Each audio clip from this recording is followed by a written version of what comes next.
할렐루야, 2026년 1월 14일 참소망의 아침이 밝았습니다. 오늘 저희가 함께 부를 찬양은 찬송가 25장 멸류관 벗어서입니다. 함께 찬양함으로 예배로 나아가겠습니다.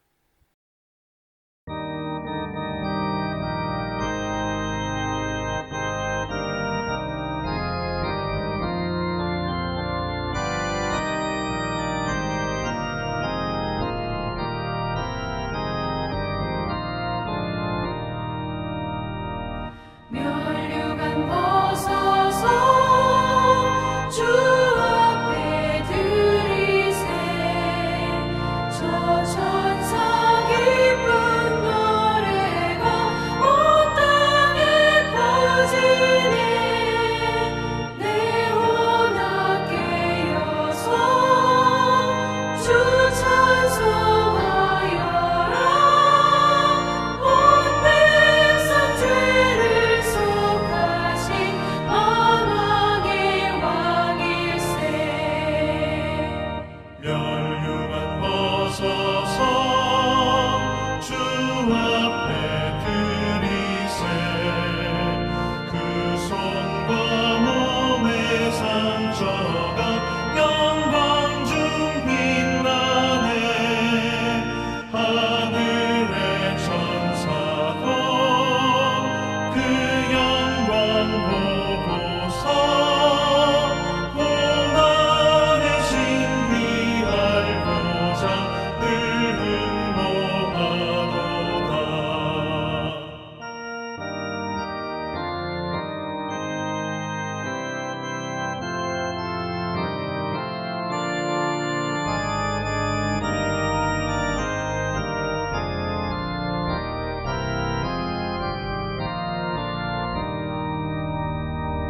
멸류관 벗어서 주 앞에 들이세 온 세상 전쟁 그치고 찬평화 오겠네 주 보좌 앞에서 온 백성 엎드려 그 한량없는 영광을 늘 찬송합니다.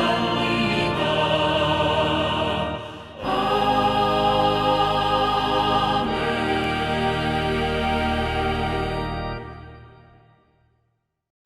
오늘 주님께서 우리들에게 주시는 말씀은 창세기 10장 1절에서 32절까지의 말씀입니다. 함께 봉독하시겠습니다. 노아의 아들 셈과 함과 야벳의 족보는 이러하니라. 홍수 후에 그들이 아들들을 낳았으니 야벳의 아들은 고멜과 마곡과 마대와 야완과 두발과 메섹과 디라스요. 고멜의 아들은 아스그나스와 리밧과 도갈마요. 야완의 아들은 엘리사와 달시스와 기띔과 도다님이라. 이들로부터 여러 나라 백성으로 나뉘어서 각기 언어와 종족과 나라대로 바닷가의 땅에 머물렀더라. 함의 아들은 구스와 미스라임과 붓과 가나안이요. 구스의 아들은 스바와 하윌라와 삽다와 라마와 삽드가요.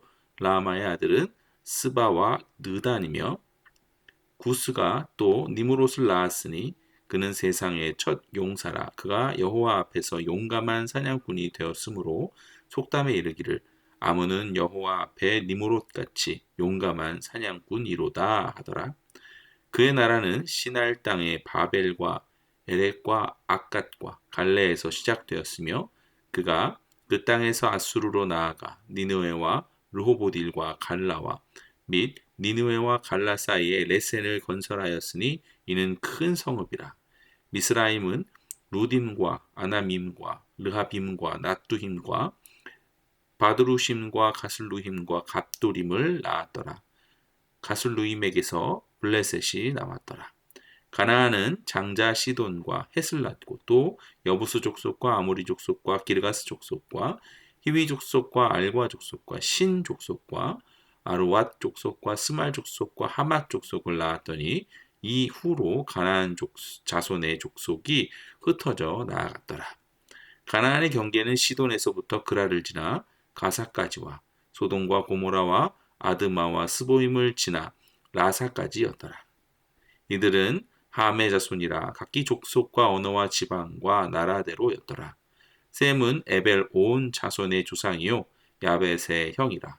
그에게도 자녀가 출생하였으니 셈의 아들은 엘람과 아스루와 아르박삭과 룻과 아람이요 아람의 아들은 우스와 훌과 게델과 마스며 아르박삭은 셀라를 낳고 셀라는 에벨을 낳았으며 에벨은 두 아들을 낳고 하나의 이름을 벨렉이라 하였으니 그때에 세상이 나뉘었으며 벨렉의 아우의 이름은 욕단이며 욕단은 알모닷과 셀렙과 하살마웻과 예라와 하도람과 우살과 디글라와 오발과 아비마웰과 스바와 오빌과 하윌라와 요밥을 낳았으니 이들은 다 욕단의 아들이며 그들이 거주하는 곳은 메사에서부터 스발로 가는 길의 동쪽 산이었더라. 이들은 셈의 자손이니 그 족속과 언어와 지방과 나라대로였더라. 이들은 그 백성들의 족보에 따르면 노아 자손의 족속들이요 홍수 후에 이들에게서 그 땅의 백성들이 나뉘었더라. 아멘. 자, 오늘도 창세기 10장의 귀한 말씀을 통해서 주님의 은혜로 하루의 시작을 여는 참소망의 성도들이 되시기를 소망합니다.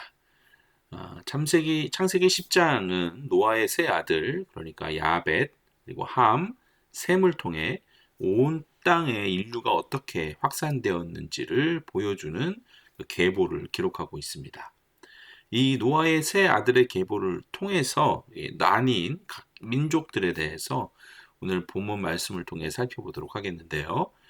먼저 2절에서 5절까지의 야벳의 계보입니다. 야벳의 자손들은 주로 바닷가의 땅, 그러니까 지중해 연안과 유럽 및 소아시아 그리고 인도로 뻗어나갔습니다. 역사적으로 서구 문명의 근간을 이루게 되는데요. 훗날 헬라 철학과 로마의 법체계를 통해서 복음이 전파될 수 있는 어떤 지적이고도 물리적인 토양을 마련하는 역할을 했다라고 평가받고 있습니다. 특별히 창세기 9장 27절에 말씀 있죠. 하나님이 야벳을 창대하게 하사 셈의 장막에 거하게 하시고 라는 예언대로 야벳 족속은 영적으로는 어떤 셈의 계보인 그 복음 안으로 들어오는 축복을 누리게 됩니다. 그리고 이제 6절에서 20절까지에서는 이제 함의 계보를 설명하고 있는데요. 아프리카와 가나안의 조상이 되는 사람들이 이제 함의 계보, 함의 자손들입니다. 지리적으로 이 함의 자손들은 이집트, 또 에티오피아, 남아라비아, 그리고 가나안 땅에 정착하게 됩니다. 그래서 함의 후손들이라 함은 어찌 보면 가나안 족속으로 불려지는 거죠. 가나안 족속으로서 블레셋, 여부스, 아모리 이런 족속이 됩니다. 훗날 이스라엘의 가나안 정복 역사와 어떤 밀접하게 연관된 족속들의 기원을 설명하고 있습니다. 그리고 이 함의 자손들 중에는 니무롯으로 대표되는 용사가 나타나게 되는데요. 이 니무롯이 등장하는 이 성경의 내용을 읽다 보면 이 니무롯이 어찌 보면 긍정적인 영웅의 이미지로 읽혀지게 됩니다. 8장에 보면 그는 세상의 첫 용사다. 그리고 9절에 보면 그가 여호와 앞에서 용감한 사냥꾼이 되었다. 또 여호와 앞에 니무롯같이 용감한 사냥꾼이로다 라는 속담이 있다. 이런 표현은 겉보기에 아주 매력적이고 능력 있는 리더의 모습으로 보여집니다. 하지만 신학자들은 이 니무롯을 하나님 앞에 교만한 자 혹은 대적자로 해석을 하고 있습니다. 그 이유는 먼저 그의 이름에서 찾을 수가 있는데요. 니무롯이라는 이름의 뜻은 우리는 반역할 것이다. 그가 반역하게 할 것이다. 이런 의미를 내포하고 있습니다. 또한 유대 전승이나 고대 문헌들은 그가 단순히 힘센 사냥꾼이 아니라 사람들을 선동해서 하나님께 등을 돌리게 만든 반역의 주동자였다고 기록하고 있습니다. 그리고 10절과 11절을 보시면 우리의 눈에 익숙한 장소들이 나오죠. 그것은 바벨과 니느웨입니다. 니무롯이 쌓은 성읍들이 바벨과 니느웨처럼 하나님을 대적하는, 대항하는 상징적인 장소들이었다는 점에서 대다수의 학자들은 여호와 앞에서 용감한 사냥꾼이라는 의미를 하나님을 면전에서 대적하는 반역자로 보고 있는 것이죠. 자, 하나님은 노아의 후손들에게 생육하고 번성하여 땅에 충만하라, 즉 여러 땅으로 퍼져나가라 라고 명령하셨죠. 그러나 니무롯은 사람들을 한데 모아서 거대한 도시들을 건설을 했습니다. 그것이 바로 바벨과 니느웨인 것이죠. 여러분, 바벨탑 기억나시죠? 내일 함께 묵상하게 될 텐데요. 자, 니무롯의 이 교만은 하나님의 통치 없이 인간의 힘만으로 안전하고 강력한 나라를 만들 수 있다고 믿은 그런 어떤 교만, 인본주의적 교만이었습니다. 그는 하나님이 흩으시겠다라는 계획에 반대하여서 인간의 성을 높이 쌓은 대표적인 인물인 것이죠.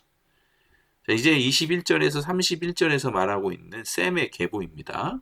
이들은 히브리 민족의 조상이 되죠. 하나님을 경외하는 신앙 중심의 그 민족성을 가지고 있습니다. 그런데 여기서 25절에 보면 벨렉이 태어납니다. 벨렉이라는 사람이. 이 벨렉의 이름의 뜻은 나누다, 분리하다라는 뜻입니다. 그리고 성경은 이때에 세상이 나뉘었다라고 기록하고 있죠. 이것은 벨렉이 태어날 무렵에 인류 역사상 거대한 그 나누어짐의 사건이 발생했다라는 것이죠. 그리고 대다수의 신학자들은 이 나누어짐의 사건을 역시 내일 묵상하게 될 11장의 바벨탑 사건으로 해석하고 있습니다.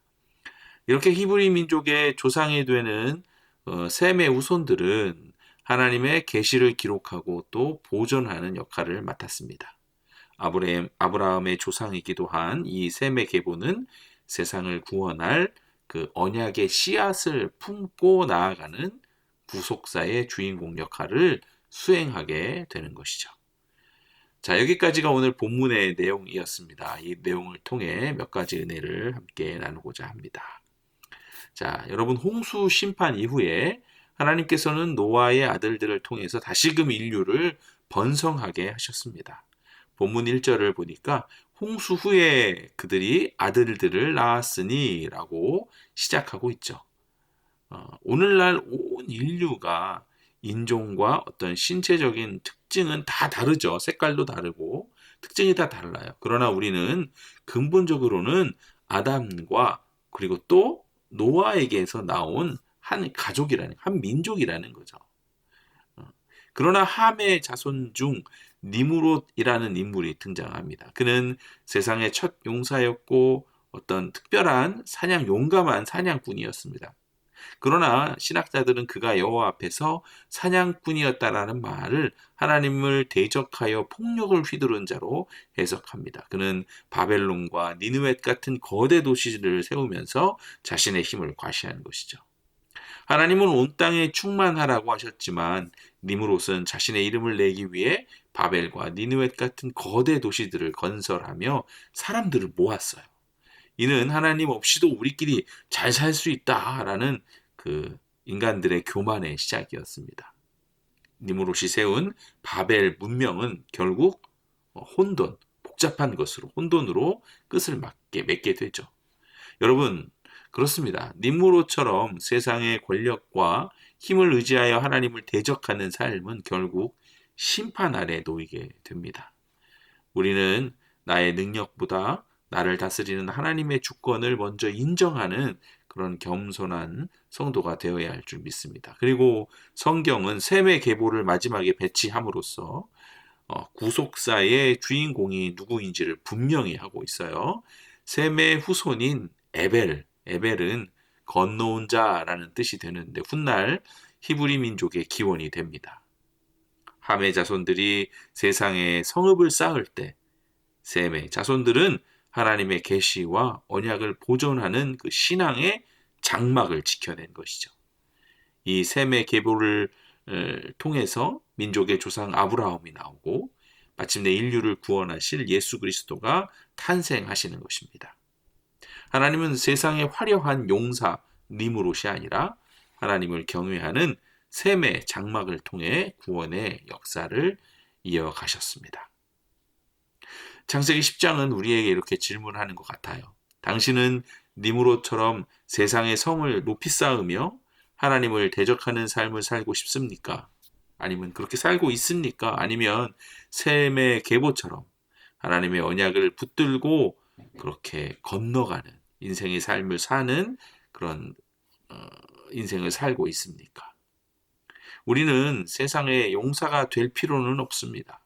오직 우리를 위해 죽으시고 다시 사신 예수 그리스도라는 그 언약의 씨앗 안에 우리는 머물기만 하면 됩니다.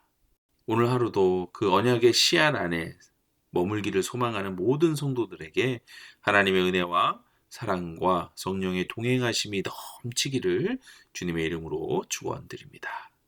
아멘. 함께 기도하시겠습니다.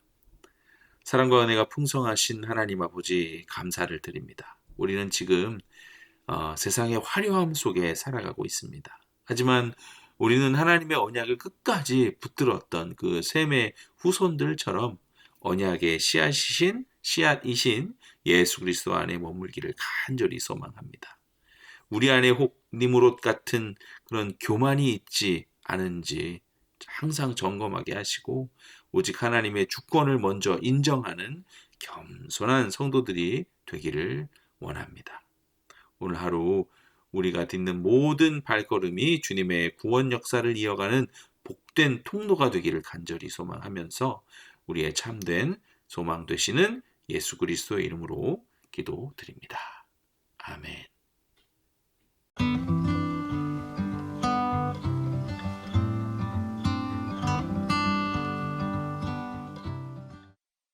제 15장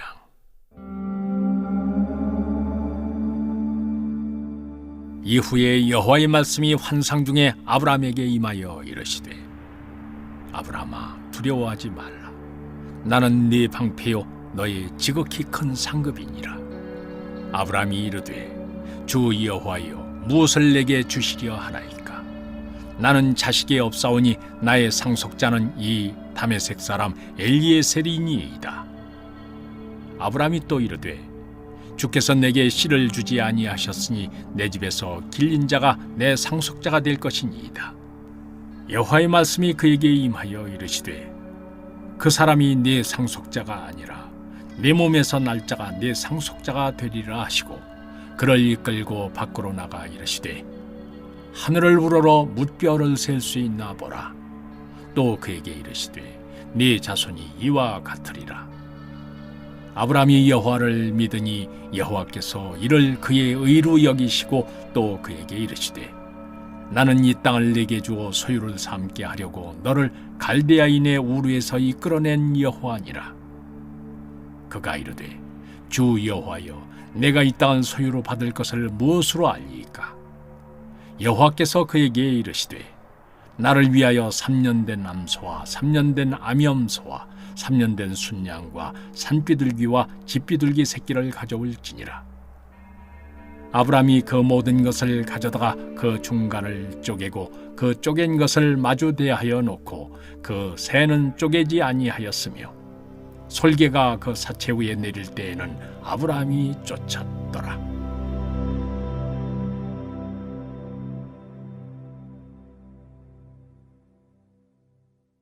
해질 때 아브라함에게 깊은 잠이 임하고 큰 흑암과 두려움이 그에게 임하였더니 여호와께서 아브라함에게 이르시되 너는 반드시 알라. 네 자손이 이방에서 객이 되어 그들을 섬기겠고 그들은 400년 동안 네 자손을 괴롭히리니 그들이 섬기는 나라를 내가 징벌할지며 그 후에 네 자손이 큰 재물을 이끌고 나오리라. 너는 장수하다가 평안히 조상에게로 돌아가 장사될 것이요 네 자손은 4대 만에 이 땅으로 돌아오리니 이는 아모리 족속의 죄악이 아직 가득 차지 아니함이니라 하시더니 해가 져서 어두울 때 연기나는 화로가 보이며 타는 횃불이 쪼갠 고기 사이로 지나더라. 그날에 여호와께서 아브라함과 더불어 언약을 세워 이르시되 내가 이 땅을 애굽 강에서부터 그 큰 강 유브라데까지 네 자손에게 주노니 곧 겐 족속과 그니스 족속과 간몬 족속과 헷 족속과 브리스 족속과 르바 족속과 아모리 족속과 가나안 족속과 기르가스 족속과 여부스 족속의 땅이니라 하셨더라. 제 14장. 그때 분봉왕 헤롯이 예수의 소문을 듣고 그 신하들에게 이르되 이는 세례 요한이라. 그가 죽은 자 가운데서 살아났으니 그러므로 이런 능력이 그 속에서 연도다 하더라. 전에 헤롯이 그 동생 빌립의 아내 헤로디아의 일로 요한을 잡아 결박하여 옥에 가두었으니 이는 요한이 헤롯에게 말하되 당신이 그 여자를 차지한 것이 옳지 않다 하였음이라. 헤롯이 요한을 죽이려 하되 무리가 그를 선지자로 여김으로 그들을 두려워하더니 마침 헤롯의 생일이 되어 헤로디아의 딸이 연석 가운데서 춤을 추어 헤롯을 기쁘게 하니 헤롯이 맹세로 그에게 무엇이든지 달라는 대로 주겠다고 약속하거늘 그가 제 어머니의 시킴을 듣고 이르되 세례 요한의 머리를 소반에 얹어 여기서 내게 주소서 하니 왕이 근심하나 자기가 맹세한 것과 그 함께 앉은 사람들 때문에 주라 명하고 사람을 보내어 옥에서 요한의 목을 베어 그 머리를 소반에 얹어 그 소녀에게 주니 그가 자기 어머니에게로 가져가니라.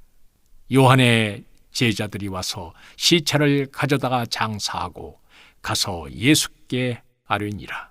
예수께서 들으시고 배를 타고 떠나사 따로 빈들에 가시니 무리가 듣고 여러 고을로부터 걸어서 따라간지라. 예수께서 나오사 큰 무리를 보시고 불쌍히 여기사 그 중에 있는 병자를 고쳐주시니라. 저녁이 되매 제자들이 나와 이르되 이곳은 빈들이요 때도 이미 저물었으니 무리를 보내어 마을에 들어가 먹을 것을 사 먹게 하소서. 예수께서 이르시되 갈 것 없다. 너희가 먹을 것을 주라. 제자들이 이르되 여기 우리에게 있는 것은 떡 5개와 물고기 2마리뿐이니이다.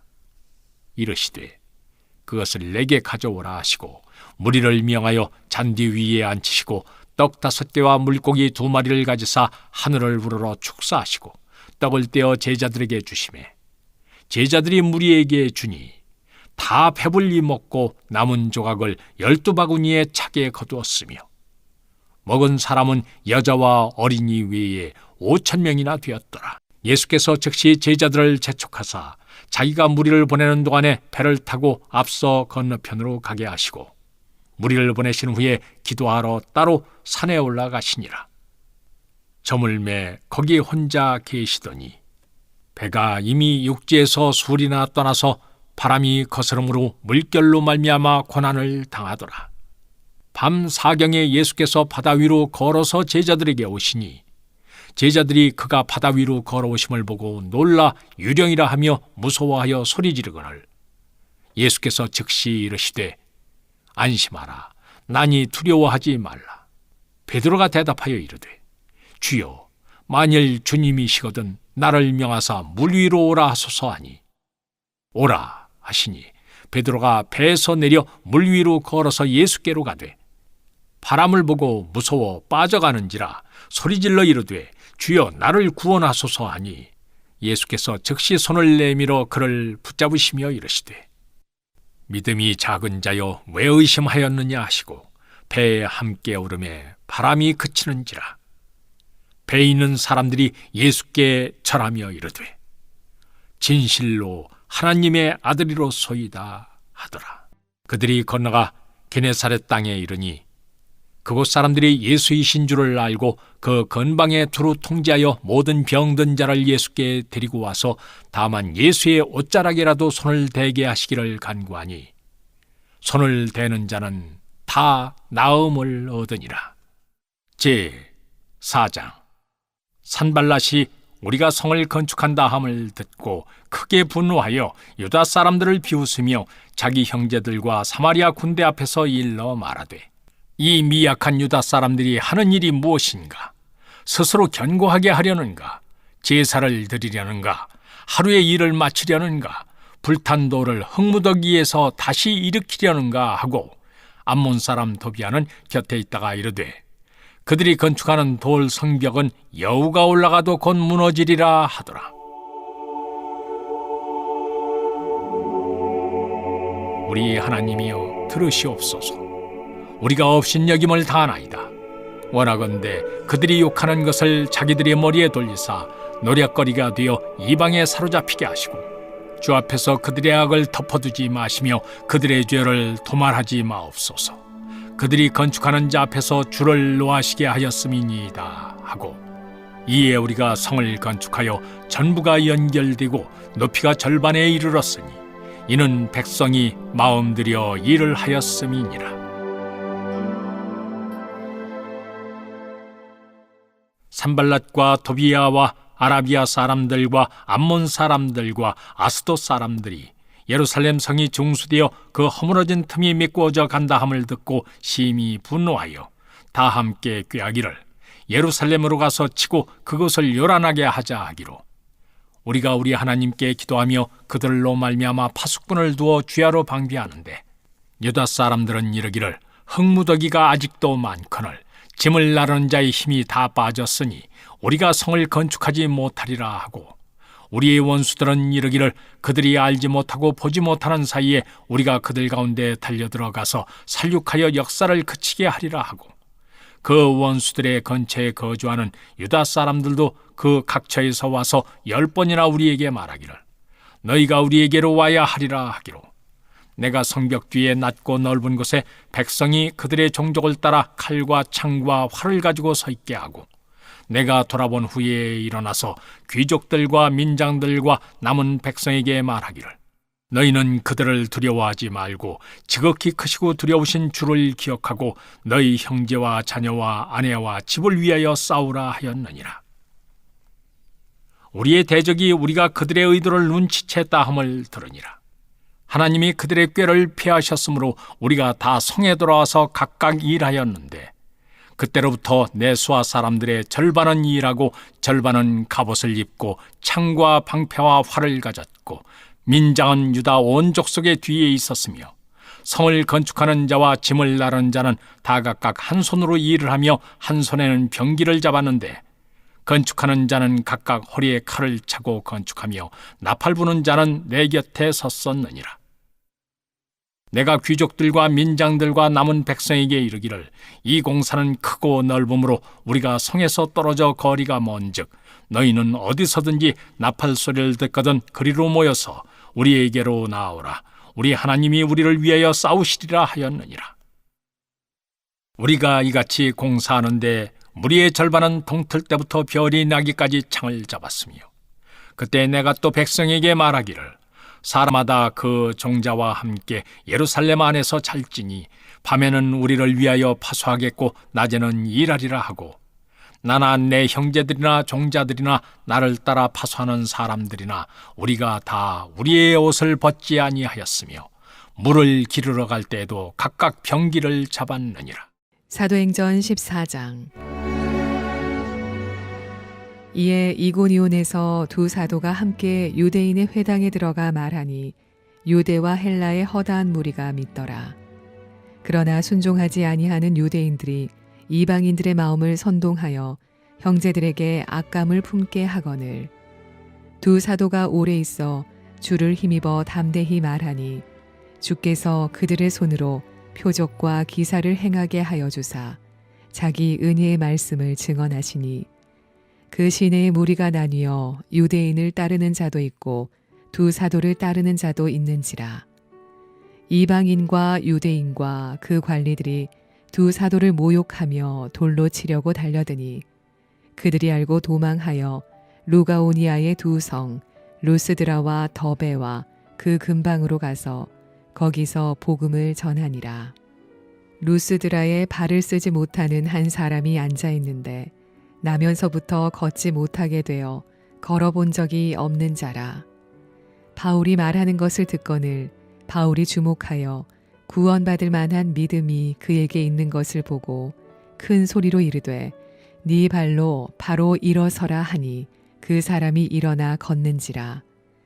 무리가 바울이 한 일을 보고 루가오니아 방언으로 소리질러 이르되 신들이 사람의 형상으로 우리 가운데 내려오셨다 하여 바나바는 제우스라 하고 바울은 그 중에 말하는 자이므로 헤르메스라 하더라.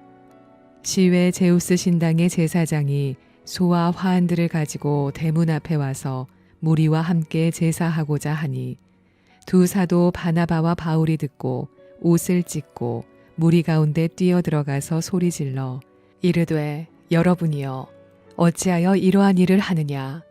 우리도 여러분과 같은 성정을 가진 사람이라. 여러분에게 복음을 전하는 것은 이런 헛된 일을 버리고 천지와 바다와 그 가운데 만물을 지으시고 살아계신 하나님께로 돌아오게 함이라. 하나님이 지나간 세대에는 모든 민족으로 자기들의 길들을 가게 방임하셨으나 그러나 자기를 증언하지 아니하신 것이 아니니 곧 여러분에게 하늘로부터 비를 내리시며 결실기를 주시는 선한 일을 하사 음식과 기쁨으로 여러분의 마음에 만족하게 하셨느니라 하고 이렇게 말하여 겨우 무리를 말려 자기들에게 제사를 못하게 하니라. 유대인들이 안디옥과 이고니온에서 와서 무리를 충동하니 그들이 돌로 바울을 쳐서 죽은 줄로 알고 시외로 끌어내치니라. 제자들이 둘러섰을 때에 바울이 일어나 그 성에 들어갔다가 이튿날 바나바와 함께 더베로 가서 복음을 그 성에서 전하여 많은 사람을 제자로 삼고 루스드라와 이고니온과 안디옥으로 돌아가서 제자들의 마음을 굳게 하여 이 믿음에 머물러 있으라 권하고 또 우리가 하나님의 나라에 들어가려면 많은 환난을 겪어야 할 것이라 하고 각 교회에서 장로들을 택하여 금식 기도하며 그들이 믿는 주께 그들을 위탁하고 비시디아 가운데로 지나서 밤빌리아에 이르러 말씀을 버가에서 전하고 아달리아로 내려가서 거기서 배 타고 안디옥에 이르니 이곳은 두 사도가 이룬 그 일을 위하여 전에 하나님의 은혜에 부탁하던 곳이라. 그들이 이르되 교회를 모아 하나님이 함께 행하신 모든 일과 이방인들에게 믿음의 문을 여신 것을 보고하고 제자들과 함께 오래 있으니라.